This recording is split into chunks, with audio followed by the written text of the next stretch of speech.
এখন আপনাদের সামনে আলোচনা নিয়ে আসছেন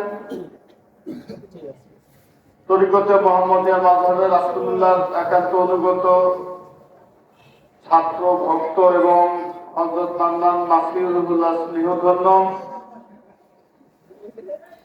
জনাব ডাক্তার বকুল হোসেন, প্রফেসর, রাজবাড়ী হোমিও কলেজ, হযরতকে তার মূল্যবান আলোচনা করার জন্য আমি বিনীতভাবে আহ্বান জানাচ্ছি।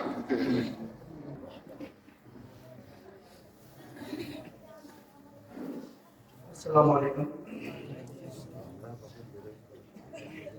আজ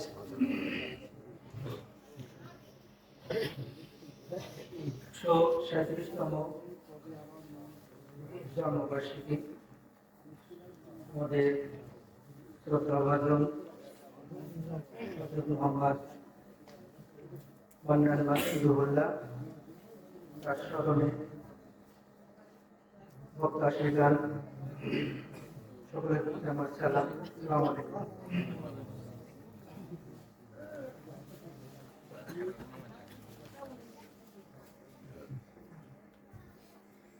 আলোচনা যদিও বলা যায় যে আসলে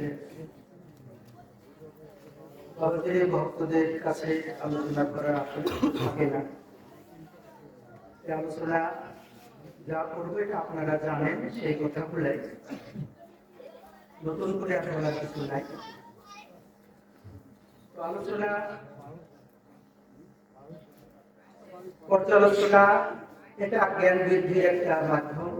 আমরা বছরে একবার এখানে উপস্থিত হই, সবাই সবার কথাগুলো জানে, কারণ বাবাজির এই লেখা, তার বলা, তার শিক্ষা প্রণালী প্রত্যেকটা ভক্ত হৃদয় অঙ্কিত। কাজে আমি মনে করি যে আপনাদের সামনে আলোচনা করাটা কষ্টের, তবু বলতে হবে তাই বলছি।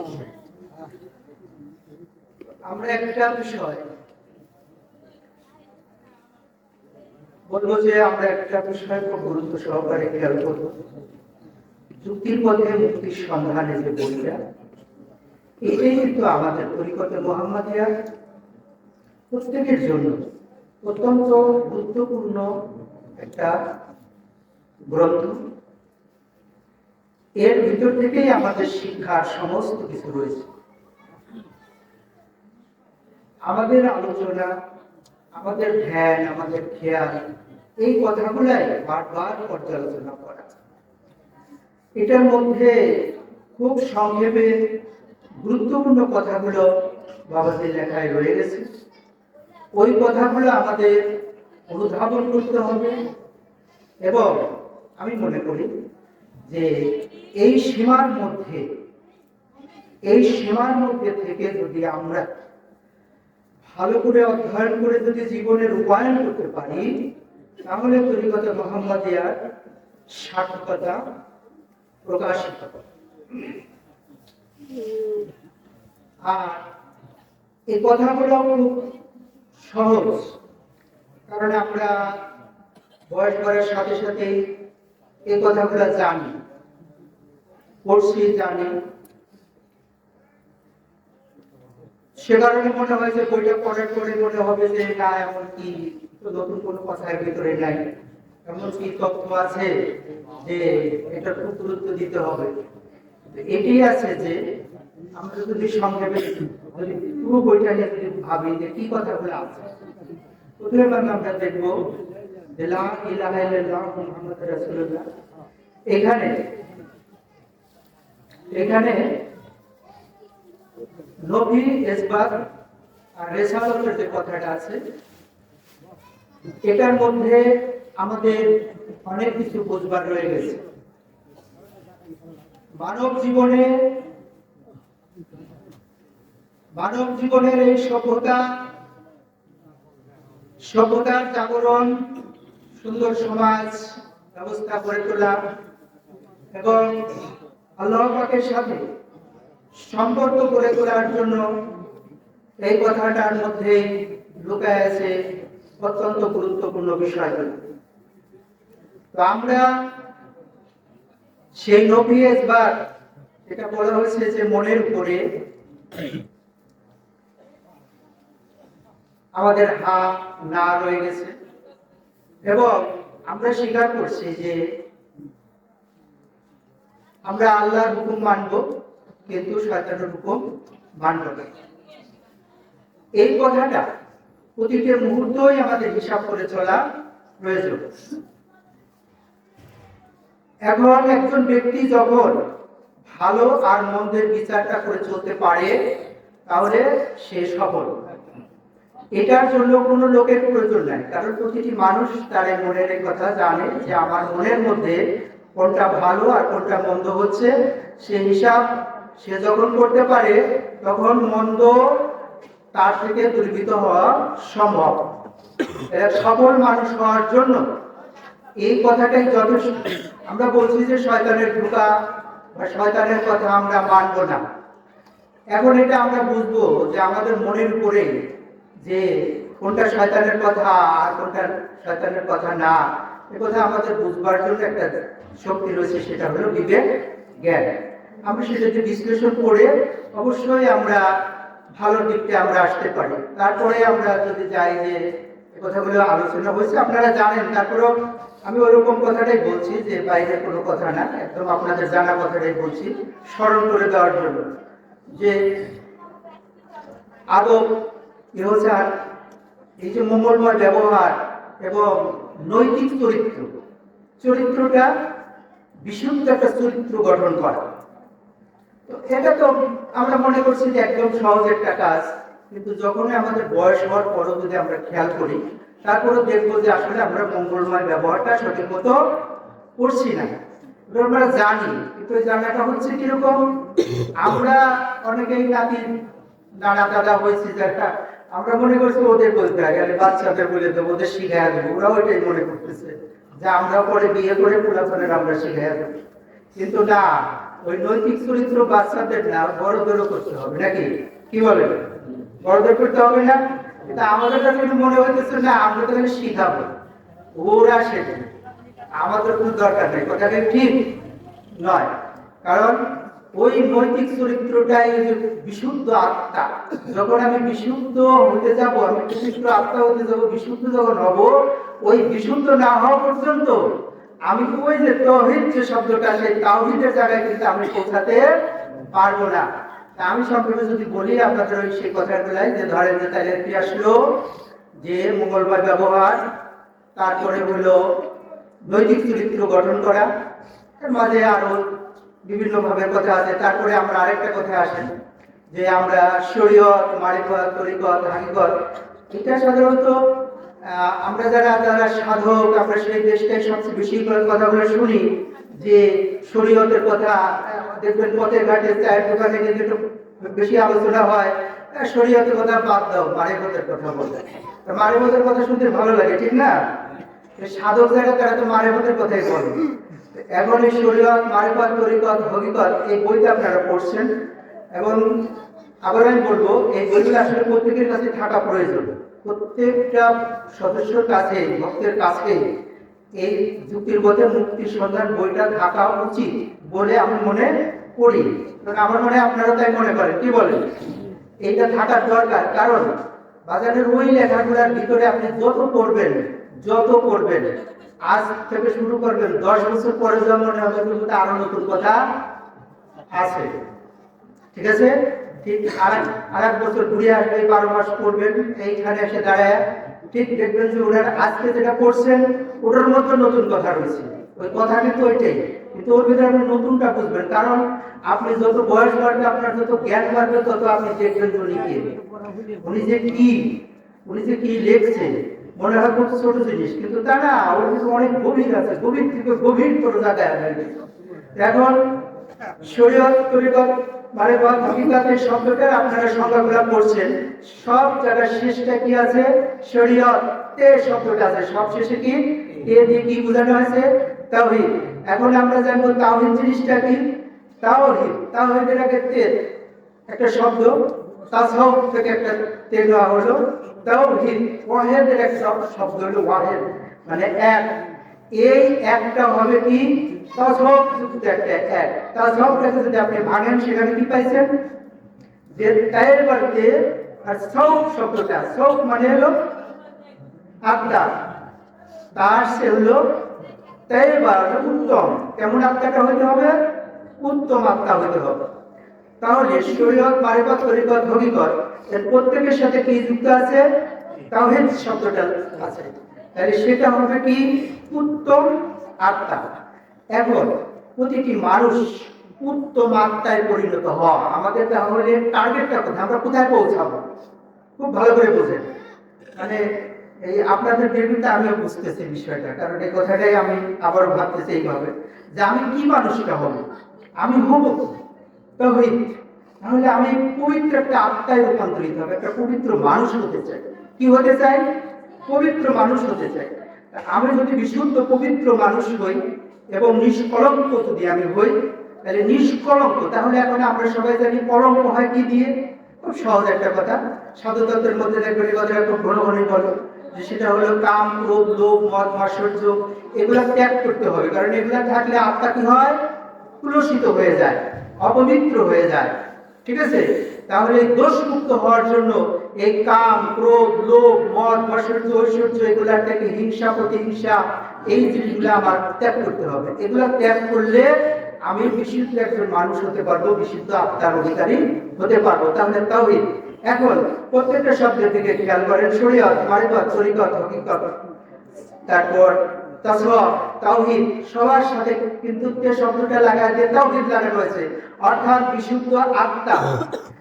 তার সম্পর্কটা কার সাথে হবে? বিশুদ্ধ আত্মার। এই তাওহীদকে বুঝাচ্ছে বিশুদ্ধ আত্মার একক, উত্তম একটা বিশুদ্ধ আত্মা, একটা বিশুদ্ধ শক্তি, সেটা হলো তাওহীদ। আমরা ওই তাওহীদের সাথে আমাদের সম্পর্ক করা কি? তাহলে সে কি একজন উত্তম, যার আর কোনো শেষ নাই। ওয়াহিদ যে শব্দটা শেষ হয় না। আপনারা দেখবেন যে আহাদ, আল্লাহর সর্বশ্রেষ্ঠ একটা নাম কি? আহাদ। এই আহাদ আর ওয়াহিদের মধ্যে একটু পার্থক্য আছে, একই রকম হয়, একই অর্থ, এক। আহাদ মানে এক, ওয়াহিদ মানে এক। আপনারা দেখবেন কুল আল্লাহু আহাদ, এখানে কিন্তু বলা আছে এক অদ্বিতীয়। শব্দটা কি? এক অদ্বিতীয়। এটার মানে কি?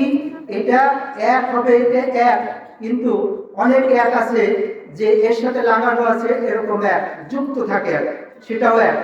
আরেকটা হলো একদম মৌলিক এক, তারা আর কোনো ভাঙা যায় না। একদম যদি ভাঙা না যায় সেটা হলো আহাদ।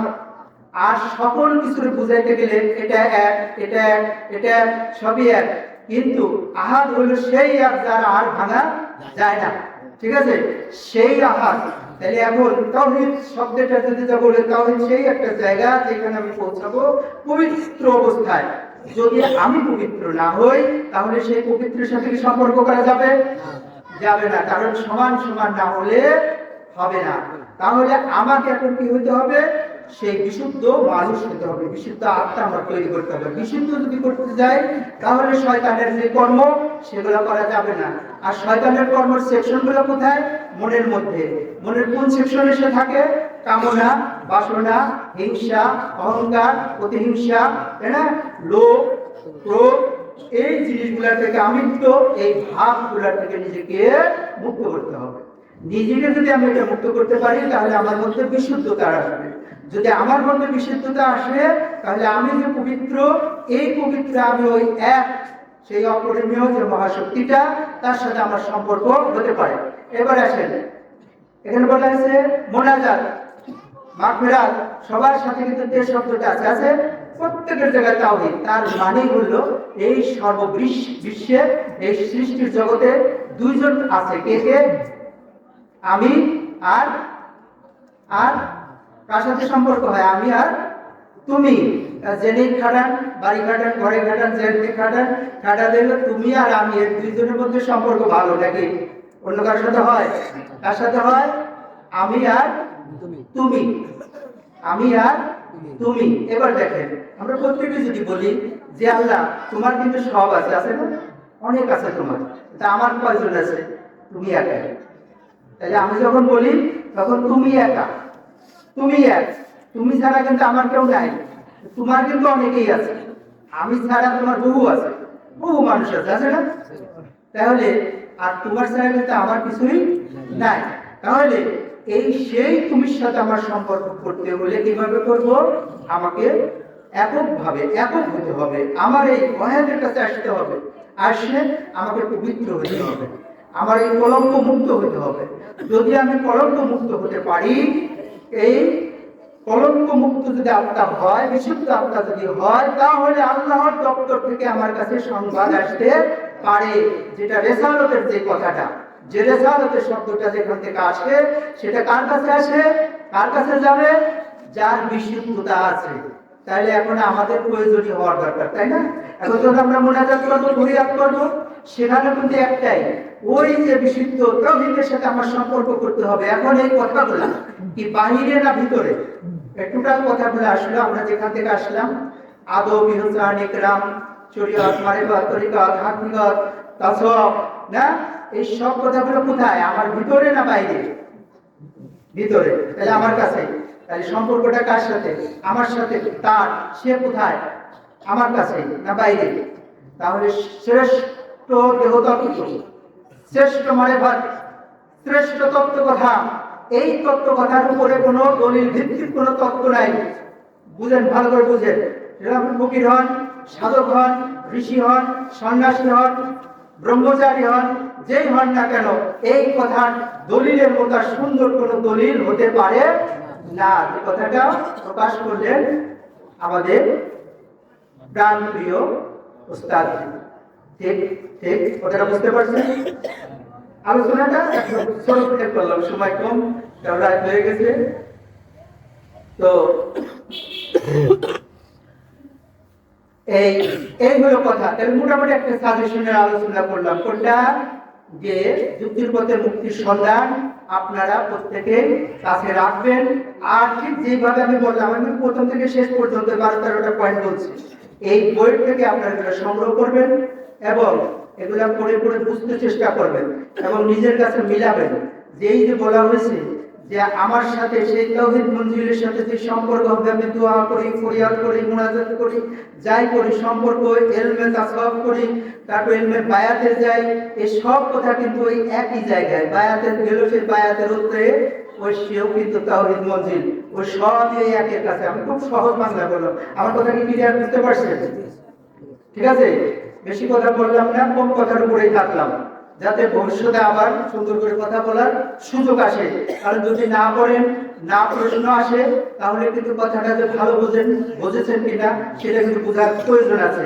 এখন আমরা কি করব? এই বই পড়ে আমরা ইউটিউবের মধ্যে থাকবো না, বাইরে যাব? আমার মতে, আমি মনে করি বাইরে যাইতে হয় না, শক্তি ভিতরে থাকলেই যথেষ্ট। কি আপনার গায়ে যদি বল থাকে, তাহলে বল বেশি দূর লাগে না, মানুষের পিঠে করবে না, গায়ে বল আছে।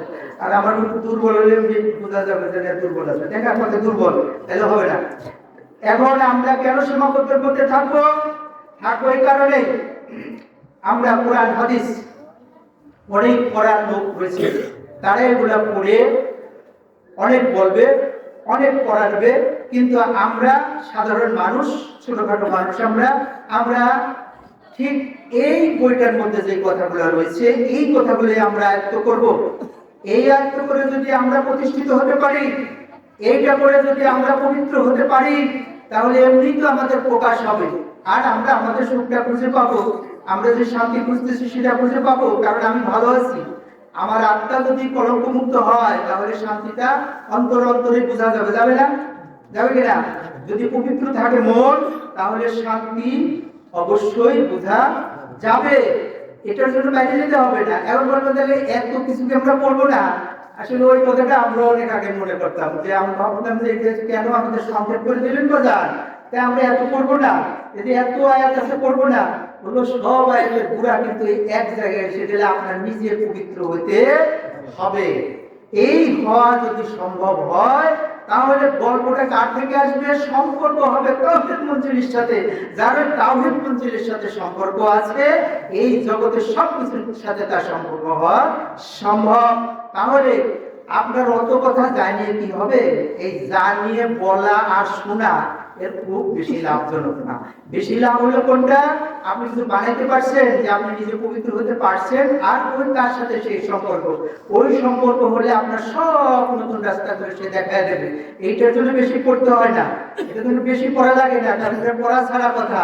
কারণ হলো অনেক লোক আছে যে যারা বলছে না যে আমার পড়ালে এপি টপিট আর হলো এপি টপিট আর হলো ঢপাস, এর মধ্যেই যা লেখাপড়া শেষ, তার কাছে অনেক বড় বড় শিক্ষিত মানুষগুলো এসে তার কাছে ধর্ণা দেয়। কারণ যে ওই তার গল্প জানে, তার এই জগতের গল্প আর লাগে না। কেন লাগে না?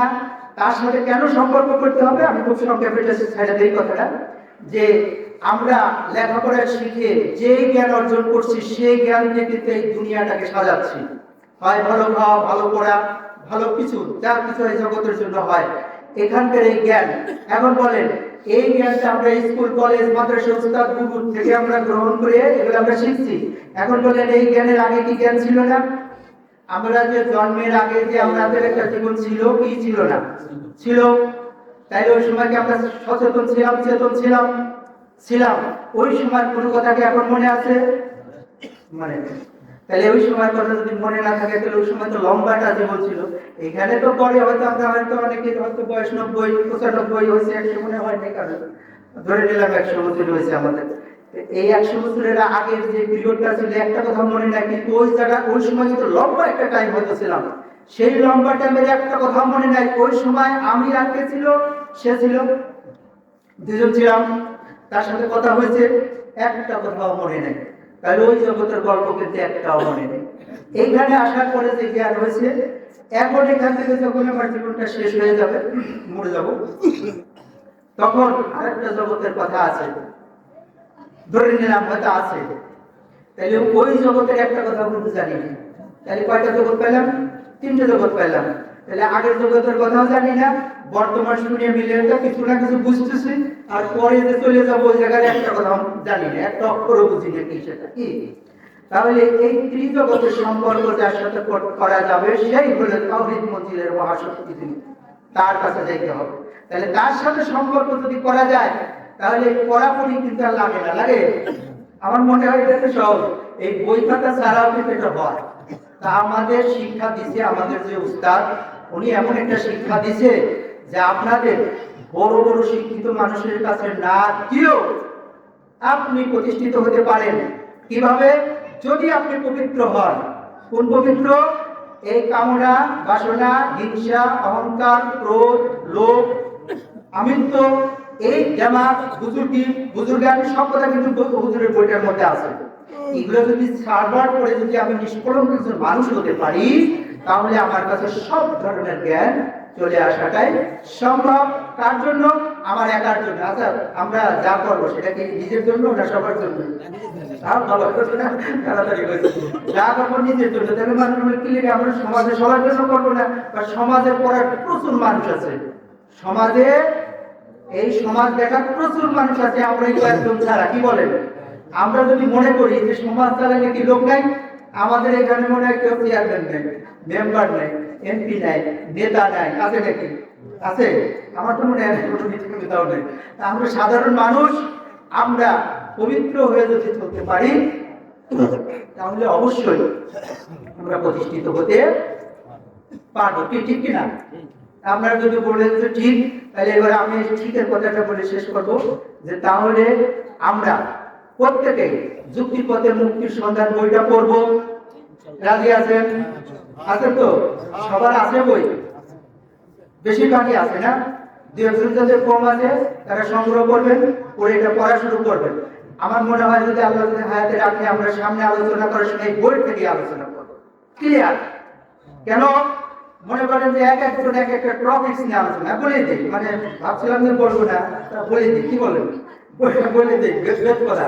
আমরা এই বইটা নিয়ে আলোচনা করবো। কি কোনো বাইরের কোনো কথাই আসো বলবো। বইয়ের ভিতরে লেখা আছে শরীয়ত, শরীয়তের সব কথা বুঝবার চেষ্টা, কত দূরে যাওয়া যায়। মানে ভাব চিনো, কি চিনবা, যা যা চিনবার চাও সব খুঁজে বের করতে হবে। এই দেহের বলছে যে মারে বাপ মঞ্জিলকে চিনো, তাওহীদ মঞ্জিল চিনো। তো এই তাওহীদ মধ্যে যদি আমরা চিনি তাহলে দেহের কোথায় কি আছে সব আমরা খুঁজে বের করবো, একদম প্রতি পয়েন্ট যা যা ভিতরে আছে সব আমরা খুঁজে বের করবো। তা ভাবছেন যে দেহের মধ্যে কি আছে? দেহের ভিতরে বাইরে অনেক কিছু আছে। এগুলোই হলো সাধকদের সাধনার খেলা হলো এখানে। যারা সন্ন্যাসী ব্রহ্মচারী বুঝছে না, জ্ঞান সাধনের মধ্যে যারা ডুবিয়েছে তারা এই দেহের ভিতরে বাইরে সমস্ত খেলা। যেহেতু সময় কম এই জন্য কথাটা বলতে পারতেছি না, ক্রিটিক্যাল একটা টাইমের মধ্যে আছি আর কথাটা উঠে পড়লো আর কি। তো শুধু এইটুকু বলে দেই যে আমাদের এগুলো জানবার আছে এই দেহের খেলা।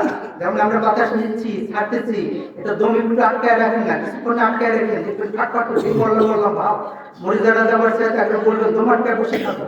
আপনি দম আটকায় বসে থাকেন, এই শ্বাস প্রশ্বাস নিচ্ছেন বডিটা হয়েছে আমি আটকায় রাখেন, এটা দম সাধন।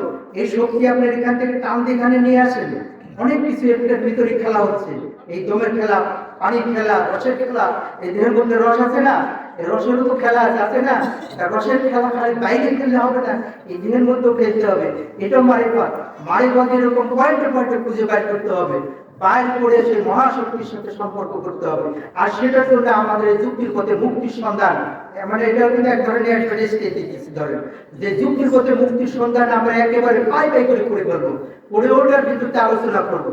এবং এটা হবে ক্লাসের মধ্যে, এটা মহা ক্লাস। আমরা বাইরে বেশি লোক না, আমরা নিজেরাই তো থাকি, কয়েক বছর পর আমরা নিজেরাই কয়েকজন, আমরা বাইরে বাইশ তেলে মিলেতে এখানে বাইরে কিন্তু লোক নেই। তাহলে আমরা এটা পড়বো এবং জানবো, ক্লাসিক ভাবে আলোচনা হবে, ক্লাসের মতো আলোচনা হবে, প্রতিটি শব্দ নিয়ে আলোচনা হবে। ঠিক আছে? তো ধন্যবাদ আপনাদের সবাই। যে এই কথা বলে শেষ করব যে আপনারা এই বইটা পড়বেন এবং এই বইয়ের প্রত্যেকটা অধ্যায় নিয়ে আলোচনা হবে, প্রশ্ন হতে পারে, কারণ এক একজনের বোঝার সীমাবদ্ধতা থাকতে পারে, তারপরে থেকে আবার আলোচনা শুরু হবে। এইভাবে চলবে ইনশাল্লাহ। আমিও আপনাদের সাথে থাকবো, যে আমি আবারও বইটা পড়বো, কারণ সকালে একটু পড়ছিলাম না, বিকালে একটু পড়ছিলাম তো বলতেছি যে পড়ার দরকার। ভাবলাম যে পড়ার দরকার, আসতেছি যখন বইটা একটু খুলে পড়ি, এক নজর পড়ে আসলাম। এইভাবে আপনারাও পড়ে আসবেন, ঠিক আছে? না পড়ে আসতে পারবেন না ইনশাল্লাহ। যদি আগামীতে যদি সুযোগ পাই তাহলে এখানে প্রত্যেকের প্রশ্ন করতে এক একজন করে ধরবো, জিজ্ঞেস করবো, কি ঠিক আছে? কথা যে বই পড়ছেন, কি পড়ছেন সে জায়গাতে বলবেন, নাইলে প্রশ্ন করবেন, শুনবেন, বলবেন। এইভাবে আমরা মুখস্থ করে এই যুক্তির পথে মুক্তির সন্ধান, শব্দটা কি? যুক্তির পথে মুক্তির সন্ধান। আমরা যুক্তি সহকারে একবার শরীয়ত মারিফত তরিকত হাকিকত নিয়ে আমরা একদম সামনে এগিয়ে যাব, যে আমাদের মুক্তি চাই। কি চাই? মুক্তি চাই। কার থেকে মুক্তি চাই? কিছু থেকে মুক্তি চাই? আরে শয়তান মুক্তি চাই, শয়তান মুক্তি করে আসলাম না। মুক্তি চাই, মুক্তি চাই কার থেকে?